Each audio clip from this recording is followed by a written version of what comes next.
دعوت خطاب دیتا ہوں ممتاز عالم دین، خطیب بے مثال، خطیب لاجواب حضرت مولانا عبدالقدیم صاحب کو، امام و خطیب جامع مسجد عثمان غنی منگوپیر ٹاؤن، ان کو میں دعوت دیتا ہوں کہ وہ مائک پر تشریف لائیں اور اپنی قیمتی وعظ و نصائح سے ہمیں مستفید فرمائیں۔ تشریف لاتے ہیں حضرت مولانا عبدالقدیم صاحب۔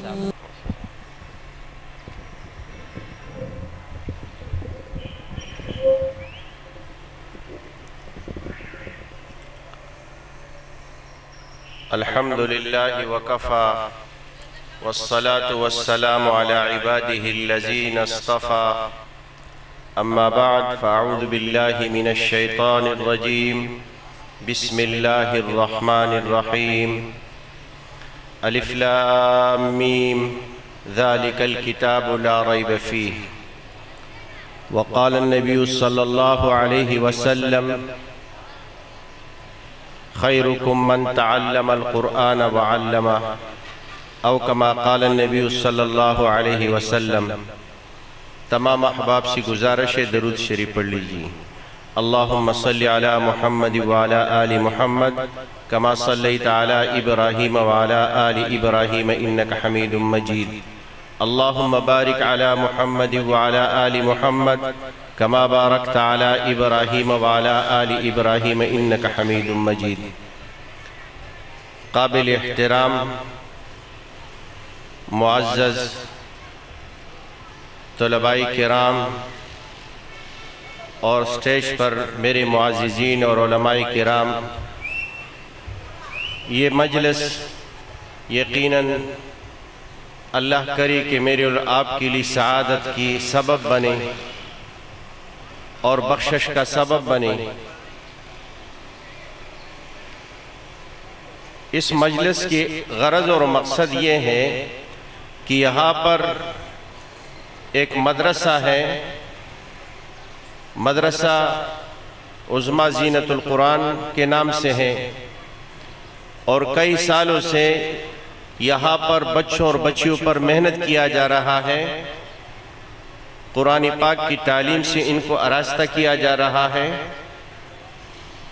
قاری عبدالصبور صاحب اس مدرسے کے اہتمام فرما رہے ہیں، ہمارے معاشرے کو بہترین افراد دے رہے ہیں، یہ ہماری محسن ہیں،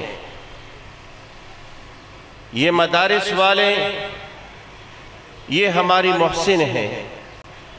افسوس کی بات یہ ہے کہ آج تک ہم نے اپنے محسنوں کو نہیں پہچانا کہ ہمارے محسن کیا ہے۔ ہم دیکھ لیں کہ ہمارے روزمرہ زندگی میں ہماری بجٹ کس چیز پہ لگ رہا ہے، ہم کتنی فیصد اپنے بچوں کو دینی تعلیم پر آراستہ کرانے میں لگا رہے ہیں۔ جواب منفی میں ملے گا۔ ہم مدارس کو کیا دیتے ہیں اور مدارس والے ہمیں کیا دیتے ہیں؟ مجھے بڑی خوشی ہوئی، اور یقیناً ہر مسلمان کے لیے خوشی کا مقام ہے کہ ان کے ہاں ایسا ادارہ ہو، ایسا مدرسہ ہو کہ ہمارے اس غریب آبادی میں نہ ان کے پاس اعلیٰ بلڈنگ ہے، نہ اعلیٰ وسائل ہیں، لیکن اپنے محدود وسائل کے اندر ہمیں بہترین افراد اور بہترین ماحول اور بہترین ایک گلدستہ ہمیں ہر سال پیش کر رہے ہیں۔ عرب کہتے ہیں من لم یشکر الناس لم یشکر اللہ، جو مخلوق خدا کی شکریہ ادا نہیں کرتے وہ اللہ کی بھی شکریہ ادا نہیں کرتے۔ مقامی شکر ہے، اس پر ہم اللہ رب العالمین کی شکریہ ادا کریں، اور ان اساتذہ اور ان مدارس والوں کی مہربانیاں ہے کہ ہمارے بچوں کو غلط ماحول سے، بری ماحول سے اور پراگندہ اور گندی ماحول سے اپنے ماحول میں رکھ کر کے ان کو قرآن پاک صحیح تلفظ کے ساتھ پڑھا رہے ہیں۔ یہ 26 بچے، جو 6 بچے ان میں حافظ قرآن بن چکے ہیں، مجھے یہ بتاؤ آپ صلی اللہ علیہ وسلم نے فرمایا میں یہ نہیں کہتا کہ الف لام میم ایک حرف ہے، بلکہ الف ایک حرف ہے، میم ایک حرف ہے۔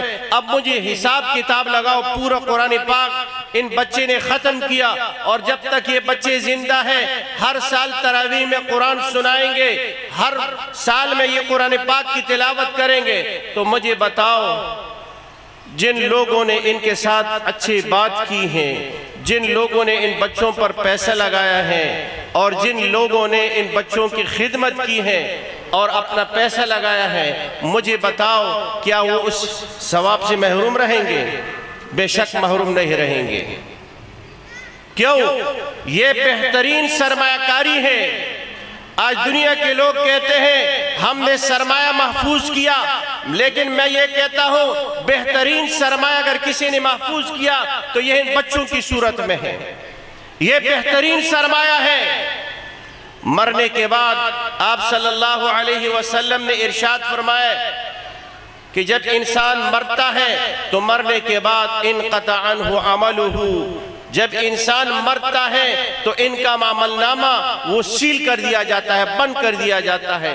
مگر کچھ لوگ ایسے ہیں کہ مرنے کے بعد بھی ان کا نام اعمال میں نیکیاں لکھی جاتے ہیں، ان میں ولدن صالح یدعو لہ، وہ نیک عمل بچہ جو مرنے کے بعد ماں باپ کے لیے صدقہ جاریہ ہے، اور وہ راستہ اور وہ قرآن پاک اور وہ مصحف جو آپ نے مسجد میں مدرسے میں رکھوائی، بچے اس میں قرآن پاک پڑھیں گے تو یہ آپ کے لیے صدقہ جاریہ ہے۔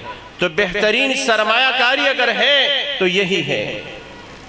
لیکن دنیا کی حقیقت ہمارے سامنے ہے، لوگوں نے کتنا کمایا، کتنا خرچ کیا اور کیا لگایا، لیکن بہترین سرمایہ اگر ہے جنہوں نے ان مدارس پہ لگایا، اور یہ ہماری محسن ہے، اللہ رب العالمین اس ادارے کو قائم اور دائم فرمائے، اللہ رب العالمین اس مدرسے کی حفاظت فرمائے، اور ان بچوں کو اور ان بچیوں کو اللہ رب العالمین ماں باپ کے لیے اور اس ادارے کے لیے صدقہ جاریہ بنائے۔ وما علینا الا البلاغ۔